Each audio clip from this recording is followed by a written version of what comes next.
Rəbbin bal arısına belə vəhy etdi. Dağlarda, ağaclarda və insanların düzəltdikləri çardaqlarda özünə pətəklər hör. Sonra bütün meyvələrdən ye və Rəbbinin səndən ötürü asanlaşdırdığı yollarla get.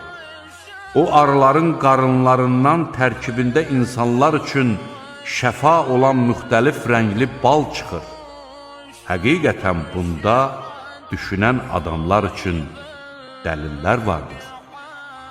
Sizi Allah yaratmışdır. Sonra O sizi öldürəcəkdir. Sizlərdən bəziləri vaxtilə bildiyi şeyləri unutsun deyə ömrünün ən rəzil çağına çatdırılacaq. Həqiqətən Allah biləndir, hər şeyə qadirdir.